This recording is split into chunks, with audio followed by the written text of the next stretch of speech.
Well, hello, welcome to episode 141 of the Confident Live Marketing Podcast. In today's show, we're talking about churches and faith-based organizations live streaming. How do you do that? How do you get started? And I'm very excited to be bringing in my guest today, who is the fabulous Natchi Lazarus. How are you doing?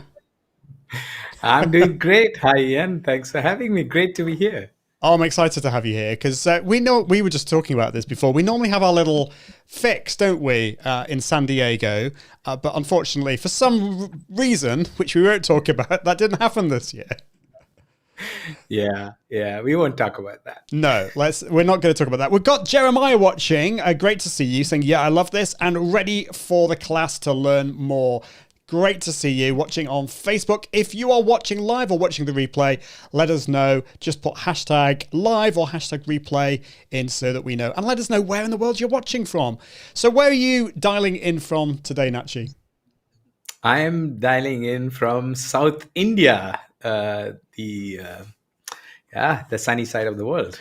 It is the sunny side of the world. I've not been to South India. I've been to North India, which is, I feel though I kind of have, because like I've known you for quite a while now, and I think you always bring a bit of South India with you in your smile and we've talked a lot about food and music and stuff. So I think we although I'm not from India, I very much enjoy the food and the music of South India. But today we're going to be talking about faith-based organizations and churches and how they can live stream. I think you've probably been quite busy over the last year, I think. Extremely, to say the least. Yeah. With the 2020 is a year I'll never forget for the rest of my life. Definitely. Well, hopefully not. A lot of people have obviously. We're not going to talk about the negatives so much, but it's been a difficult year for many. But there have been a lot of opportunities as well, and I think particularly for churches.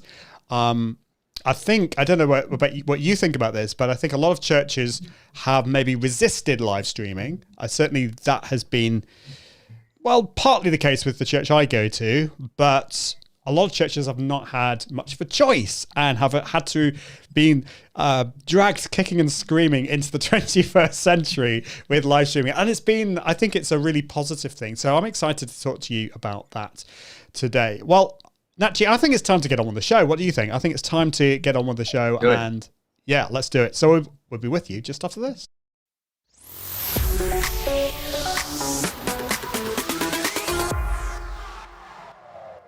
Hello, my name's Ian Anderson Gray, and in this episode of the Confident Live Marketing Show, we're talking about how churches and faith-based organizations can embrace the world of live streaming. So let's get on with it right now.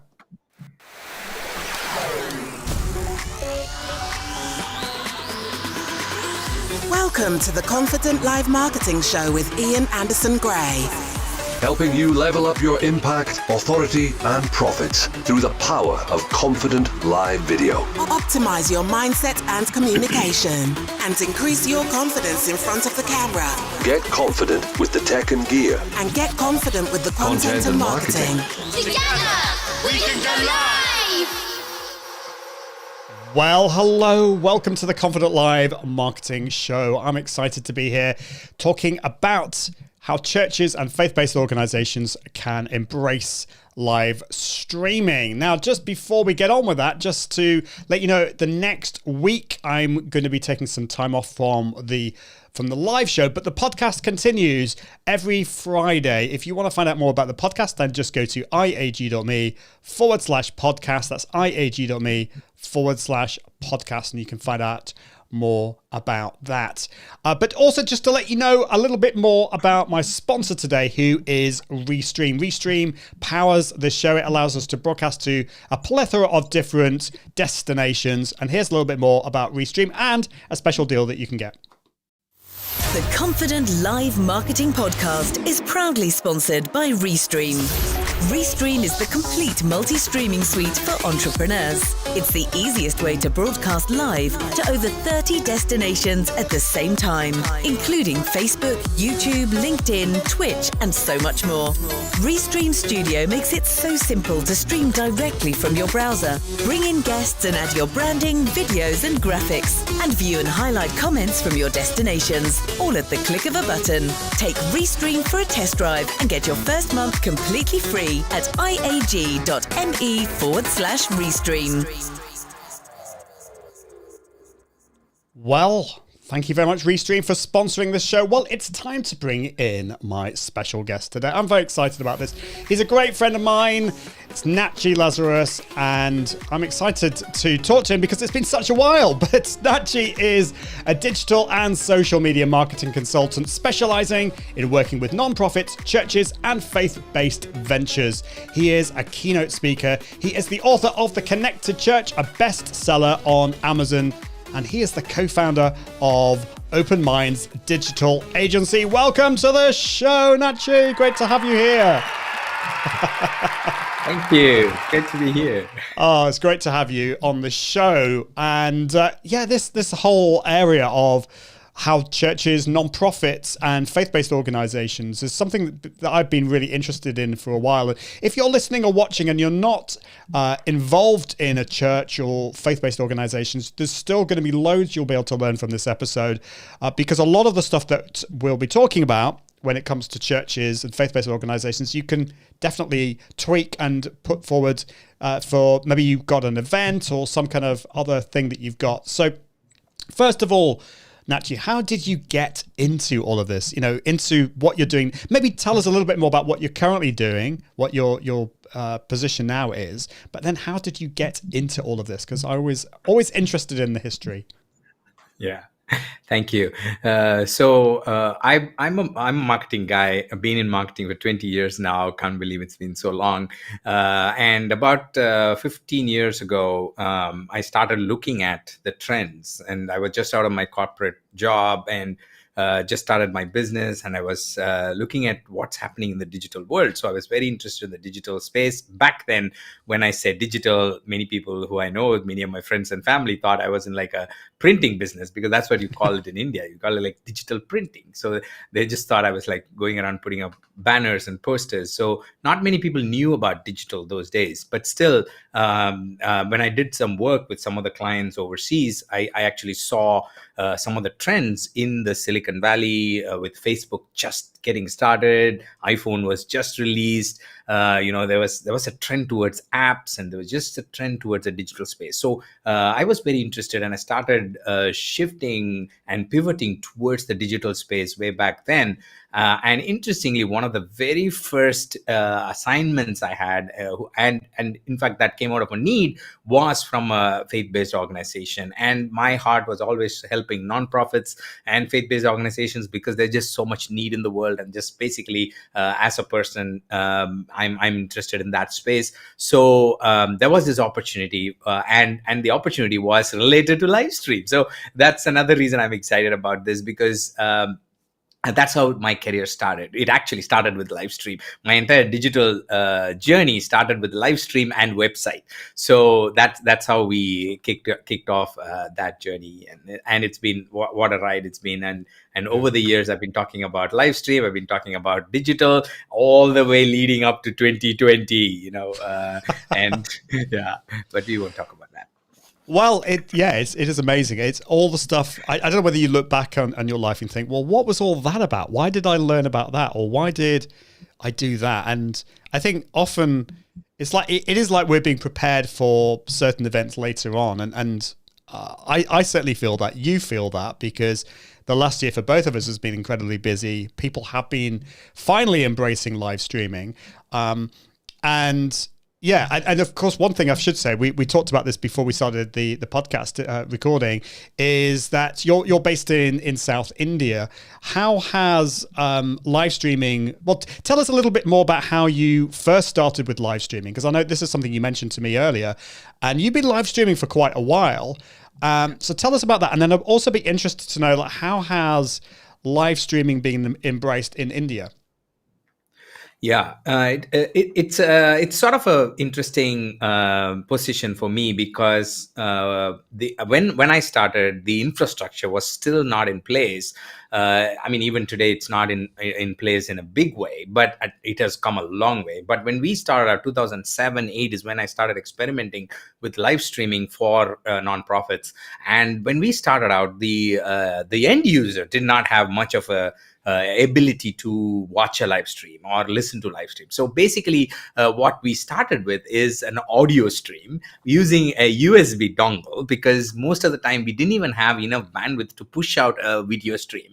The upload bandwidth was almost non-existent. So I still remember going and assembling a Windows machine, putting in a capture card, and then coming back, getting the dongle, putting it in, and then one Sunday morning, the very first test live stream of audio goes out, and then our streaming server starts showing up this, the first person, then the 10th person, and the 100th person. And we were like, oh my goodness, 100 people are listening to us live, and they're not sitting in this building. They're sitting somewhere in some, cities. And literally the very first stream, I still remember, Ian, went out to, I think, 42 towns in our country. I mean, different places. It was all, some of them are villages, some of them were small towns. So I finished that. It was not many people really, and most people tuned in and they were there only for a few minutes and they logged off. So the first stream was not like a huge, breakthrough, but it was a breakthrough in the sense I just switched it off and I gave that report to my, the people I worked with, and then I sat down. I said, "Good God, this is something." I mean, you can sit in a room, you can have this talk. So for many of you, if you're not in church or ministry, you still have a content. You're saying something that is going to help your audience, and they're not in that room, and it's going to reach them. And so this concept 15 years ago just hit me so hard. And having looked at social media and the growth of technology and the smartphones and everything, I knew it was going to get there, and I thought it was going to be sooner. It took a while, it took a little more than a decade, but then it eventually happened. So I am, having watched this over the years, Ian, I'm so excited to see the journey that we have taken and the path that we've come through. But it's been fantastic, and it's always great to look back, isn't it? You've had a long career as well, and just look back and say where you started. It's been amazing, right? Well, that is an amazing story, and I think that. So I'd be interested, like, what made you want to try that in the first place? Because I think, as I was saying, it's taken the pandemic for many churches around the world to get round to embracing live video, and it's basically it's been a bit of a negative thing in the sense that we can't have people in our building. We're going to have to do something about it. Oh, okay. Well, maybe we have to do live streaming. It's been it's been a response in a sense to a negative thing. Whereas your story is so much more positive. You that wasn't during the pandemic, but you saw this opportunity. Tell us a little bit more about what you were thinking at the time and what the process was into just trying this out. And what did you expect? The results were obviously a lot more than what you thought they were going to be, but tell us a bit more about that. Yeah, absolutely. And in situations like that, the first thing I want to say is it takes two people to make this happen. So if you are listening to me, part of a media team, or you're part of the digital team, you're not a content creator, or if you're a content creator and not part of the digital team, it just takes two people to do that. The person who runs the technology and the person who actually creates the content. In cases like Ian, it's the same person. And like me, I'm the same person. But most of the time in organizations, it's two different people. So for me, what I was blessed with is this content creators who trusted me to experiment with this, and that was what really kicked me off. And today I'm really thankful. I mentioned this in my book. Our pastor of our church is one of the most technologically forward-thinking visionary I've ever seen. And he was like, let's try new things. Let's reach more people, because this is going to be life-changing. People are going to be transformed. People are going to be blessed by hearing what we have to say. For example, I went and I listened to this message about how to get out of debt, and I got out of debt.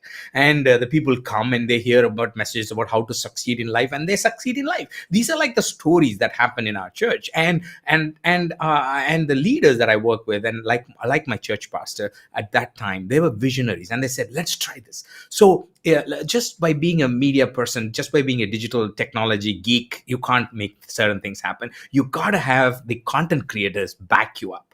Now, the good thing with what has happened now, not a lot of things is good, but one of the positive outcomes that we can take off is most content creators are right now ready. So if you are listening to us, I know many of you follow Ian who are from the live streaming industry. So the thing is, now people are ready to listen to you. So those days when we started, not many were ready to listen, but in my case, I was really blessed enough to have one or two leaders who were ready to listen to me. And these leaders said, let's try this something new. So all the setup, all the stuff that we needed to do, I had this encouragement from the ministries that I work with, the organizations, nonprofits that I work with, to go ahead and try it. I think that was a big thing. And also, whoever is listening to me, even now, if you're not trying something new, I would encourage you to think differently. Because for us, when we tried in 2007-8, it was odd, and we were like one of the very few. In fact, I think we were one of the first churches in this part of the world to do live streaming,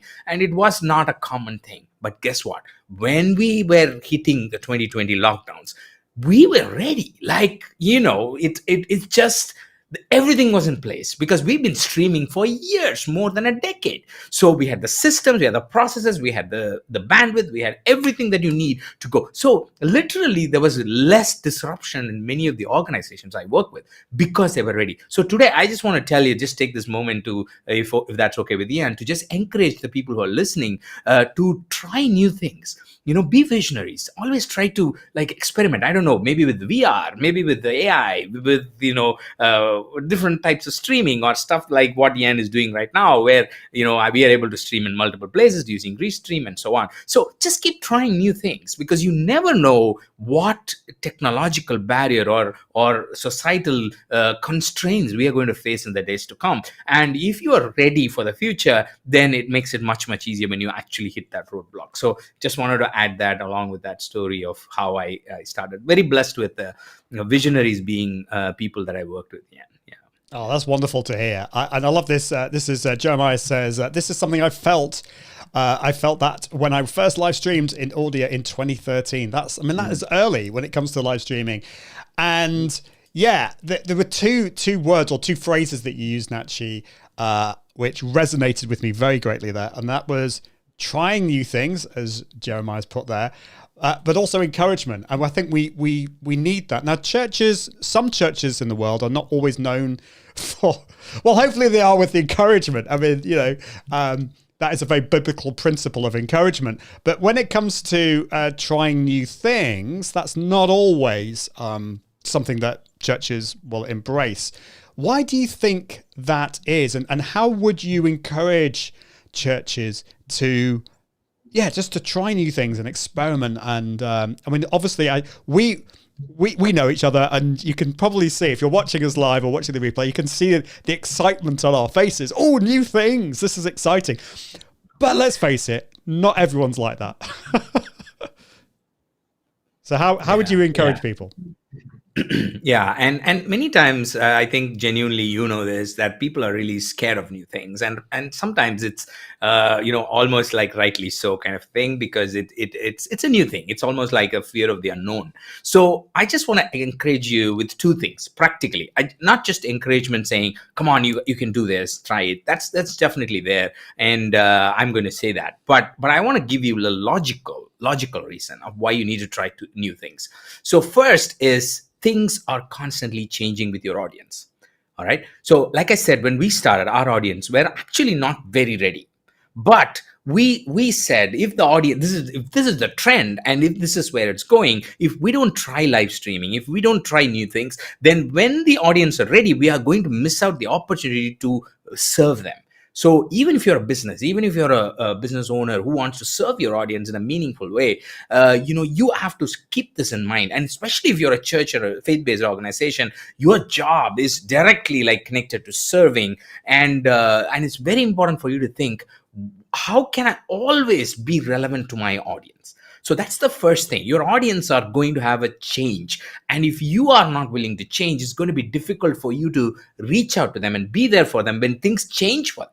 Like in the pandemic, nobody had a choice. Things just changed. It's not like we wanted it to change, but things changed. People were in their houses and they did not have their choice or did not have an option to go out. Now that I don't know if that's going to happen again, but it might or it might not. I hope it does not. But that's not the only constraint. Let's talk about another constraint in a positive way. What if people are traveling more? What if people are, having a work now? There are lots of companies, like for example, LinkedIn says, you can choose to work at home. Most departments are going to be work at home. So people are at home. So how will they listen to you as a church or a nonprofit, or how will they listen to you even as a business if you don't embrace the technologies and the ways to reach people like live streaming or VR or whatever they're going to use in the future? So first thing is, your audience are changing and you need to change it. That's the first encouragement that I want to give you. The second is the importance of your message. Whether you're selling a product or a service, it's a good product, it's a good service, right? That's why you're selling it, right? You're convinced that this is good, right? And especially for churches, the message is literally called the gospel, which is the good news, right? The good news. And you have something good in your hand.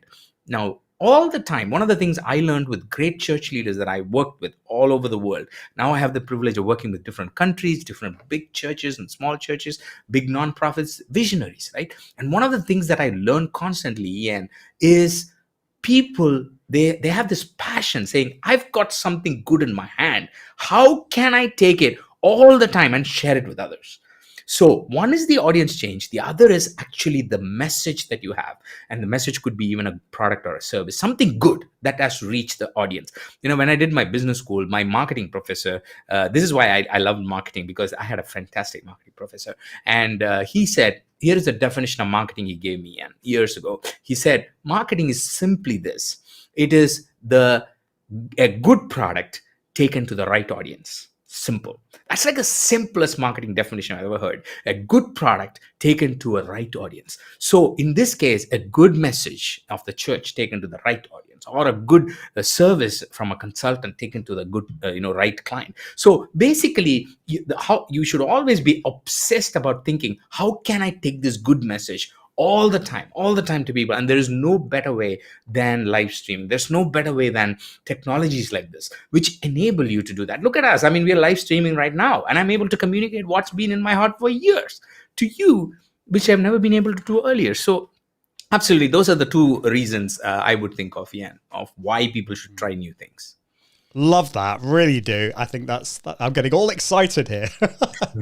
And Jeremiah says, good product taken to the right audience. So yes, absolutely. That's what you were saying, Natchi. So one of the big advantages I think that I've seen over the last year with churches embracing live streaming is it kind of breaks down some of those barriers. So some people feel nervous going into a church building. They may have some connection. They may want to meet with people. They may want to hear. They may want to connect. But let's face it, church buildings can feel a little bit like, I don't know, scary. And I know that when our church is live streamed, the number of people who haven't really got much of a connection with the church has been amazing.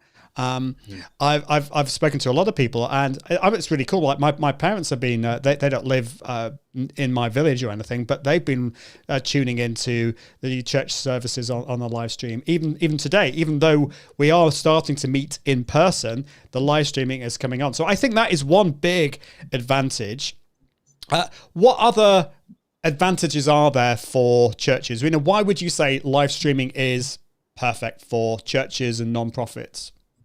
Yeah. So I want to mention two things. One is I want to build on what you just mentioned with the audience. So usually in churches, there are two sets of audience, and it's applicable to any organization, basically. There is a set of existing audience. And in my book, I talk about another audience called extended audience. So existing audience and extended audience. So existing audience in a church context, it's even more pronounced than any other type of organization, because a church does have, most churches at least, do have an existing congregation as a group of members who are already connected to the organization. So there is an existing audience, and then there is an extended audience. Now, the beauty of live stream is that it is connected to this incredible platform called social media.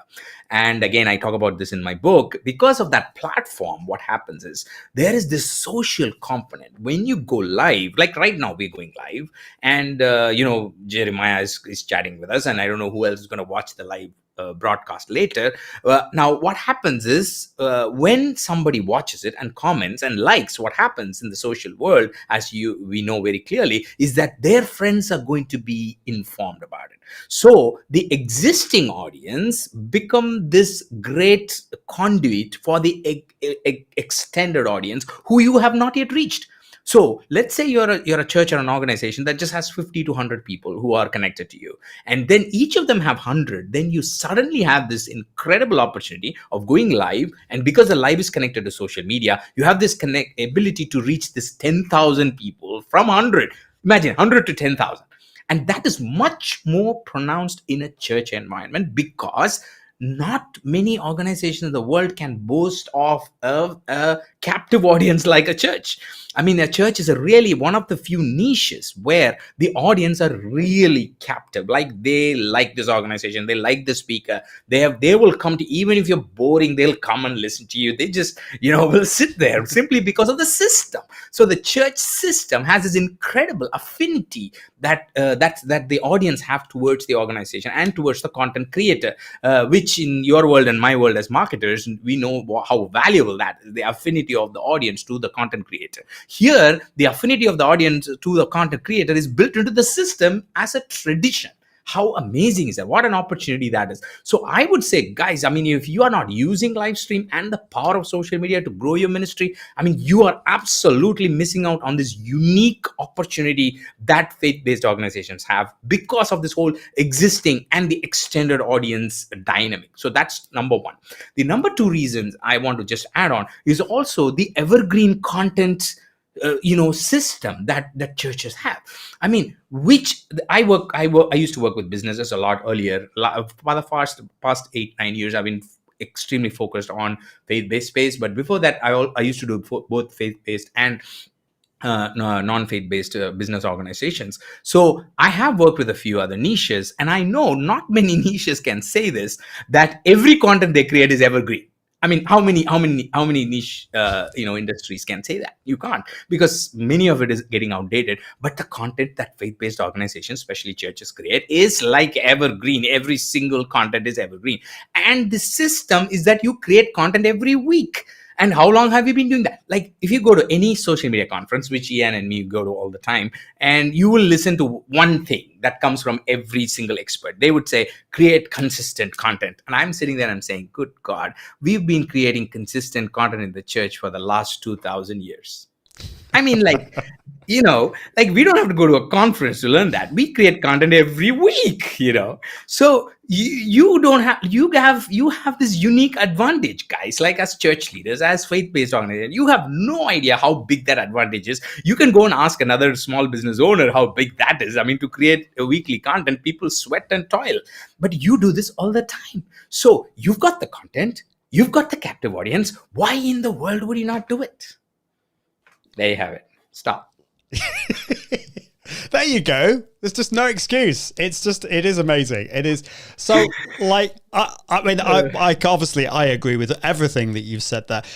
One big obstacle I think some churches have and faith-based organizations have had, and actually to be fair, I mean, most people who have wanted to embrace live streaming face this barrier, is how do we get started? Like the tech. I mean, it's scary. Now, I know some churches have just got started with one of these things, just a phone, and they've live streamed. Okay, the audio has not been great, but they've done something.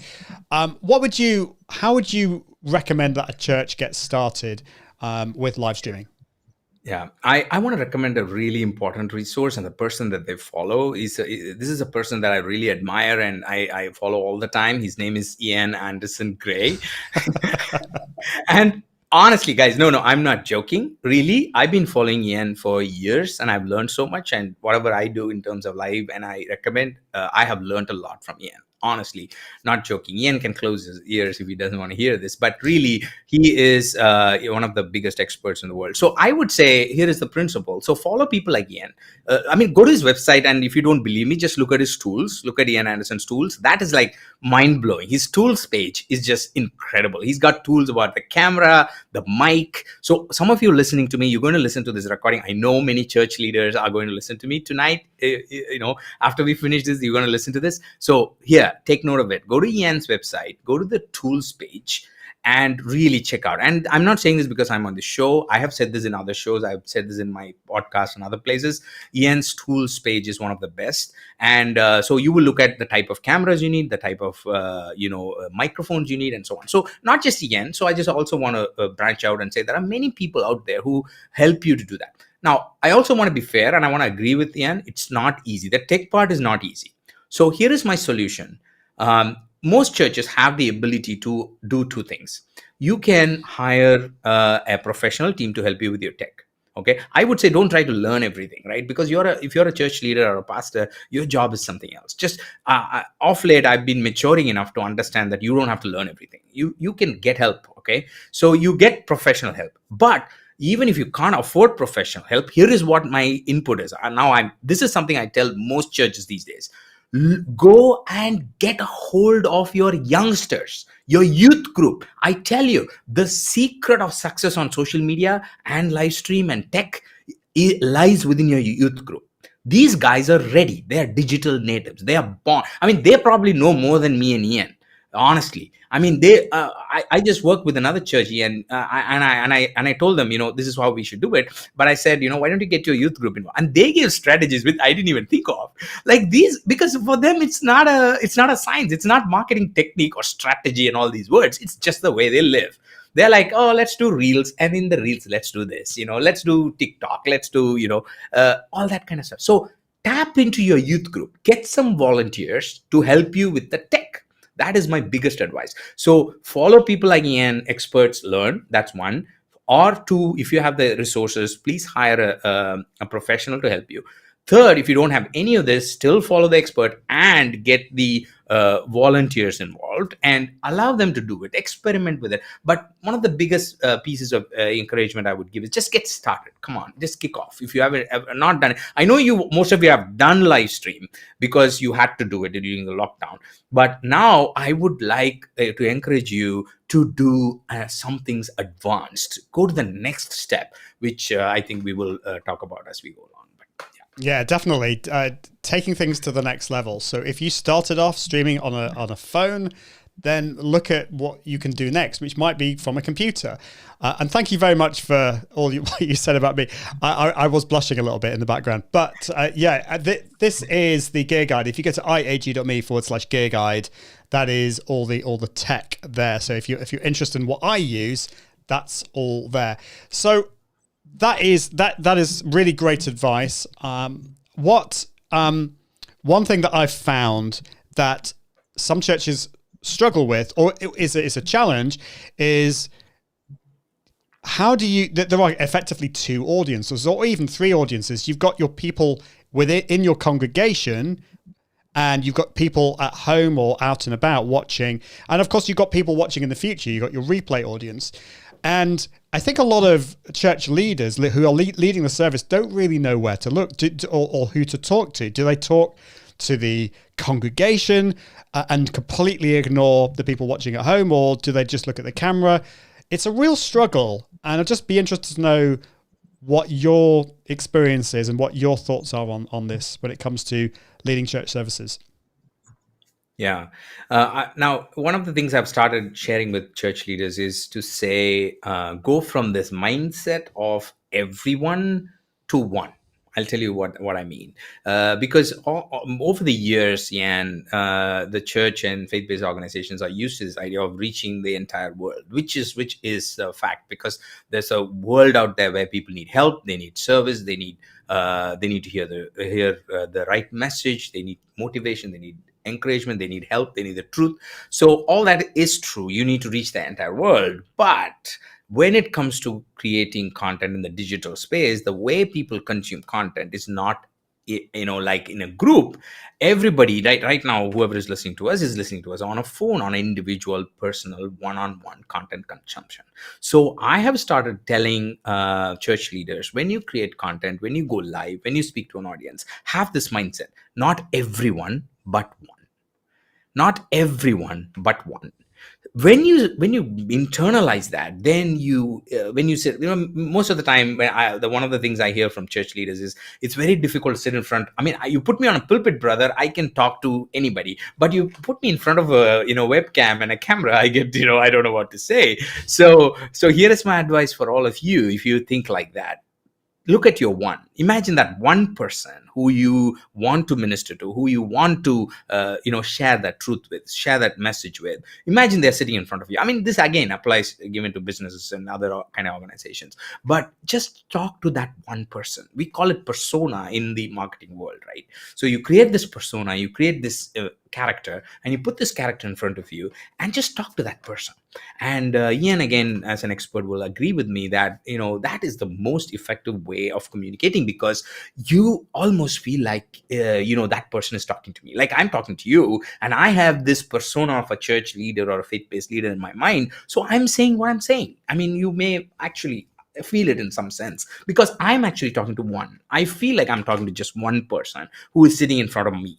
And I think, just to answer your question, Ian, I think that would be my biggest piece of advice in terms of live. And like Ian said, there is your church congregation, there's people outside your church, and then the people who never heard of you, who are not connected to your audience, who are going to discover you in the future. So there is the existing audience, extended audience, and the future discovery audience who are going to find out about you in future. But all that is a technical jargon. Don't even sit and think about who that is, how do I find that. All that is the next stage. But basically, for you as a content creator, someone who comes out there and puts a live video out there, the key is for you to say, here is my one person, and this is how what the person is. Define that person, create that persona, put that persona in front of you. I know some people who actually draw it and take printout and they put it in front of them. Literally, I'm not joking.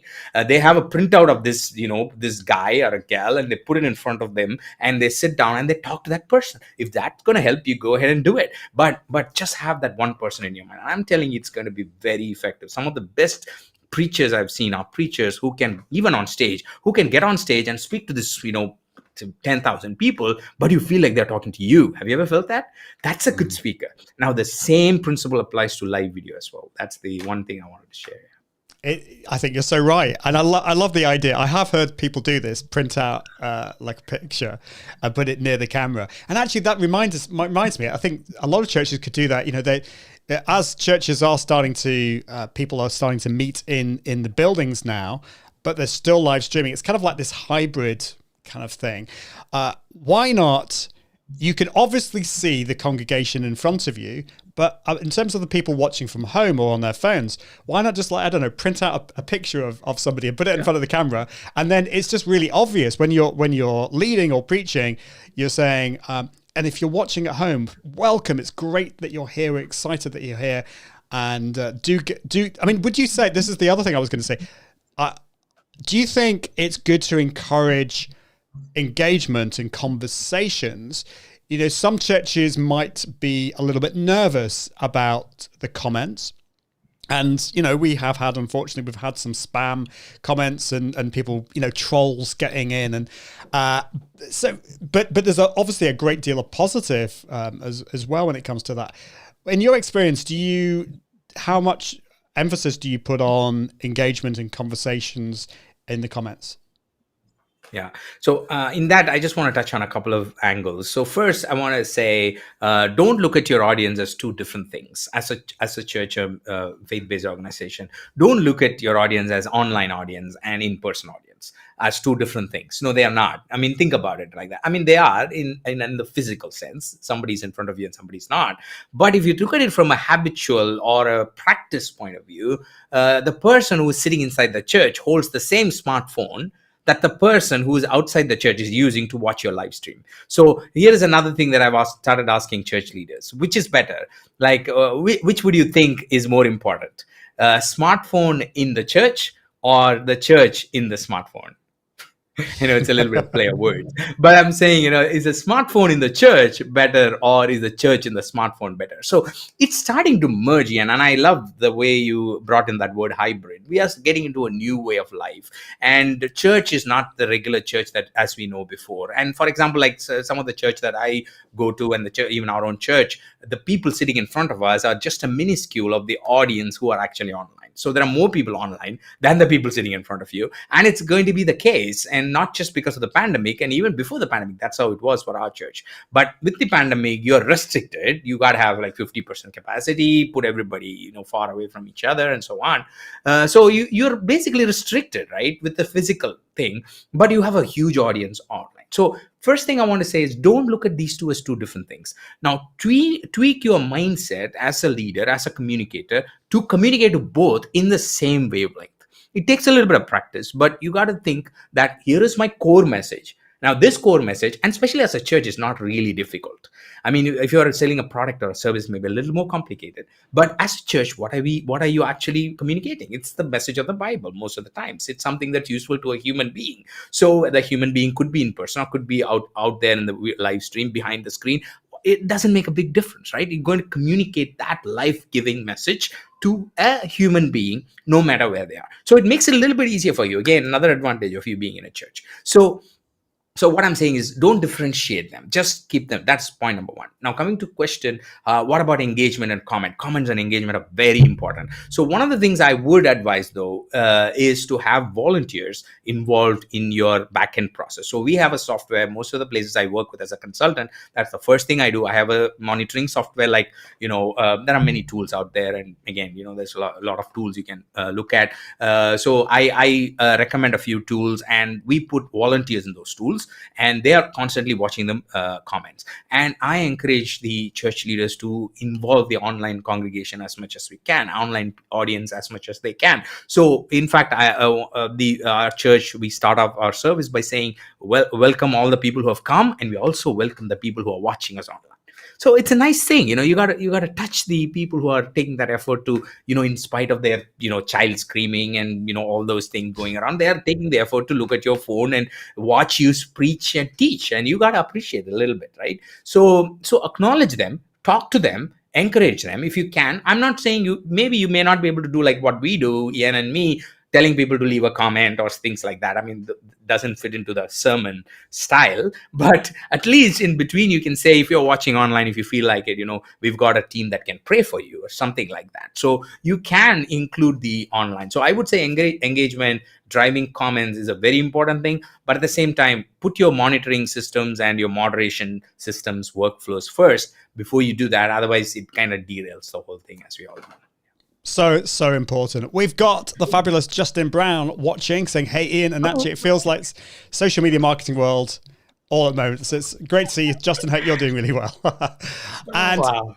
Yeah, big fan. Big fan of Justin.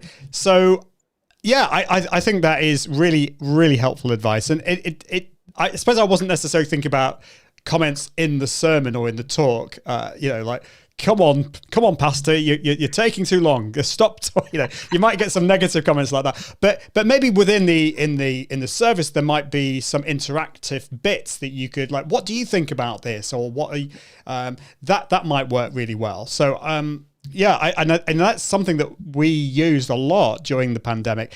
Now that we've gone to more of a hybrid service, I'm seeing we're not doing that hardly at all, actually. We've almost forgotten that is a possibility. And so I think a lot of the stuff that we've learned during the having to do it completely online, I think that should inspire us in the way forwards and maybe kind of rejig things a little bit. I want to ask you, Natchi, you mentioned earlier starting off, if you can start off maybe with a phone or with a computer, but you also talked about, I don't know whether this was the phrase you used, but leveling things up or trying new things. We certainly talk about trying new things.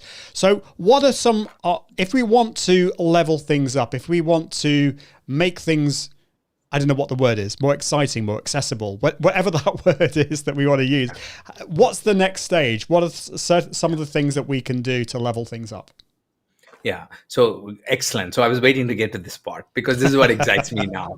Because it's not enough to just say, okay, like you said, we had to do it, so we did it. Now we don't have to do it, but we'll anyway still do it. Let's see. Just it's on the side. The live stream team can keep doing what they're doing. Okay, that's not enough, right? So I want to talk to the all you church leaders and faith-based organizations who are serious about creating an impact, right? As nonprofit leaders, I want to talk to you because there's so much you can do with if you continue doing this, but in a great level. So let me talk about two strategies here, or in other words, two funnels here. So one funnel is for existing audience, and the other funnel is for your extended audience, like I mentioned earlier.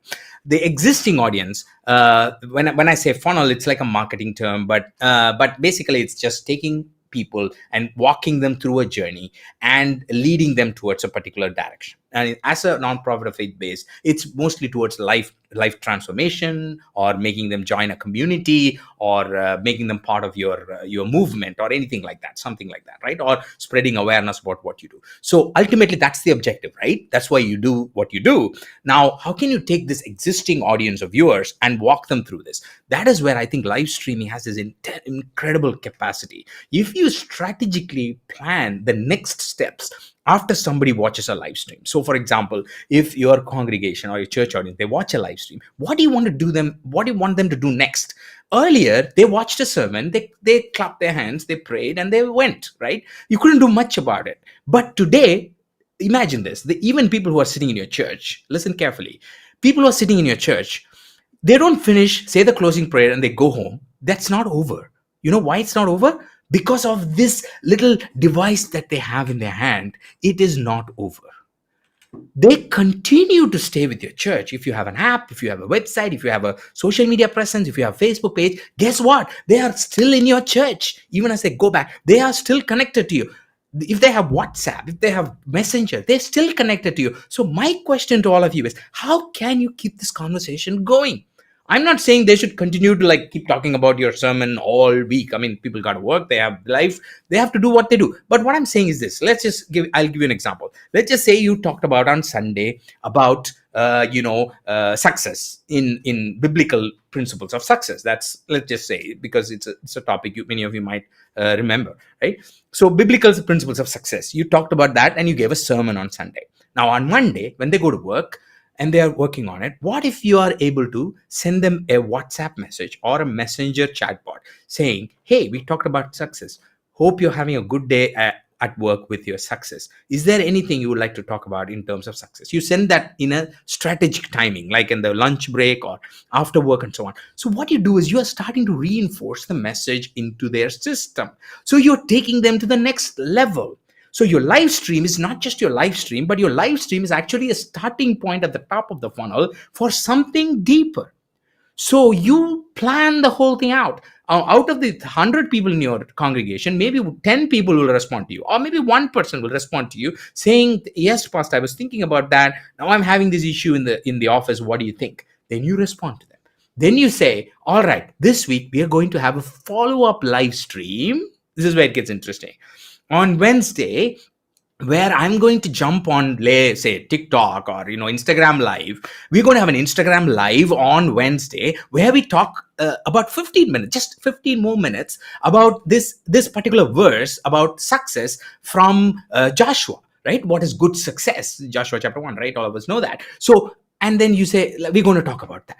And then you expound a little bit more, which is basically digging deeper into the funnel, going deeper into your content on Wednesdays. And then people are tuning in. And then what are they doing? They're saying, oh, this is interesting. I heard this on Sunday. Now I'm looking at this live stream on Wednesday. And then on Thursday, you get an email saying, okay, something to follow up. So what I'm saying is basically this. I mean, most business organizations know this. The thing is to keep you in touch with people. And then they'll come on Sunday again. Guess what? First of all, the message is reinforced. So your goal of transforming lives is starting to happen. Second of all, they're in touch with your ministry, which means they're more connected. You're starting to build this real relationship. So live streaming and live video has this incredible connection capability that you can leverage on. So that's your existing audience. And quickly on the extended side, similarly, when you do live, the beauty of live, again, Ian will tell you, and if you watch all his shows, you will know that live video has this incredible algorithmic magic where you are exposed to new people, new audience, right? And even Justin, who just popped up, he will tell you the power of video. He's like the video guru, right? So he will tell you how important videos are with respect to reaching new people. So new people find you, they discover you on YouTube, Facebook, or wherever, and then they say, oh, this is interesting. What Natchi is talking about is interesting. What Ian's saying is interesting. Oh, biblical principles of success. I never knew the Bible talks about success. I thought the Bible was like the good and bad and morality book. And, what does it say? Something curious. Then you say, hey, did you find it interesting? Click here to learn more about what you can do next. Or do you have a question about success? Click here and I'll give you an answer. Maybe you can have a poll. Maybe you can have a bot that answers question. What does the Bible really talk about success? Click. Yes, here is a verse. Click on the verse. Open Bible.com. Read that scripture. Oh, I never knew that the Bible talked about scripture. So what I'm saying is you kind of lead people from a live stream to another live stream on Wednesday in Instagram, to another live stream maybe on YouTube. So you kind of weave your message into a thing. So this kind of advanced strategy or funnel building is something that I would really want church leaders to start thinking about. Instead of saying live stream, we just do everything live. That's just the first step. Come on, you can do better than that. We have done the live stream. It's over. Now let's go to the next level. So that's something I wanted to share. Oh, wow. That's so exciting. Yeah, it's so true. I think often we think, yeah, let's just live stream the service and then that's it. And we can all go back to bed or whatever it is we were doing before. And it's so much more than that. You mentioned WhatsApp, and I think WhatsApp is an incredibly powerful network, and it's particularly good at what's the word I'm looking for? But communicating, it's a communication tool. I'm just interested, how would a church actually utilize WhatsApp? Because some churches are going to think, oh, like what Natchi said there was amazing, but are we all going to have to like just send individual messages to each person on congregation? We've got like 200 people. That seems like a lot of work. Is there a kind of a service or a tool that we can use or a strategy that we can use to help with that side of things? Yeah, absolutely. Thanks for that question. That's another area that I'm a huge student of now, and I'm like digging deeper. Is a private messenger area, and I think private messenger, I actually call it private media, like social media. It's like a whole different thing.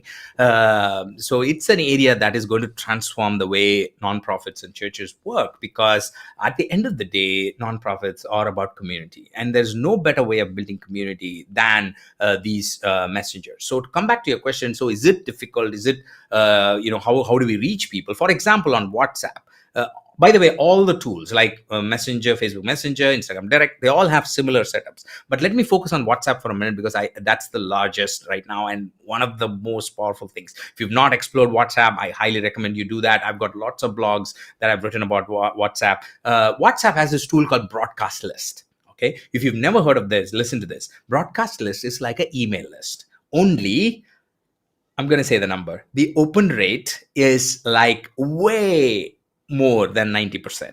Like for most of my clients, like 98%. Those of you who are doing email, you know what that means. Email is like, if you get 15% open rate, you're a star. But I'm talking about more than 90% open. Because why? Because people who use WhatsApp like a message, like a text message. I mean, that's where they live. Their families text them, their friends text them. They open WhatsApp messages. So this is like a private media. They trust this platform, and that's why it's growing. And you can have this email list kind of a thing called broadcast list, where, listen to this, if you have even 10,000 people, right, 5,000 people, you can message them in a matter of minutes. If you have less than 256, which is the cap for every list, you can message them in a second. But it only takes a few minutes even to message like 5,000 people, for example, because if there's only so many lists, you will have to, and it's all like click send, click send, click send, and they all get it like broadcast. And when they get it, they don't get it like a group message. They get it directly from your church number as a one-on-one message.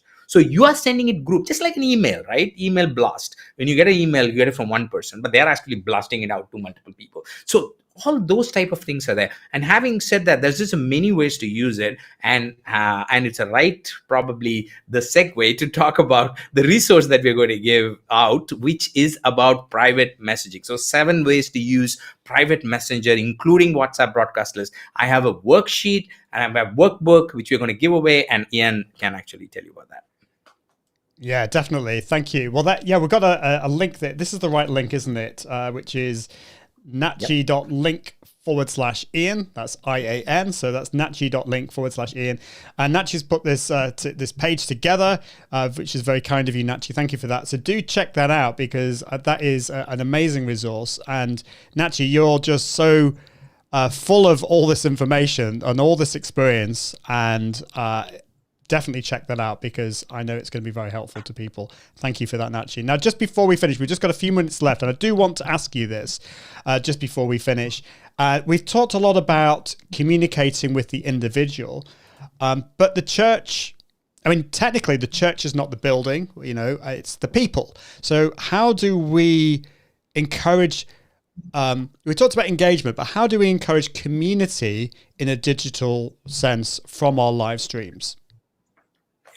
Yeah, very important because live stream is just a beginning, and as you know, video has this emotional element to it where people look at you, they connect with you, they feel like they can hear you, and it's very important for you to give them the next step. So the next step is community building, and one of it is to decide where on what ground you want to build your community. So there are multiple ways to do it. You can build your community on a public social media platform like Facebook groups, which is very popular. And by the way, I'm told that Facebook groups with faith-based organizations is even something that Facebook is interested in, and they're putting a lot of resources behind it. And Facebook sees that faith-based communities are important for their platform. So you could do that. But I also know many church leaders who would like to build this outside a private public platform into a private community tool.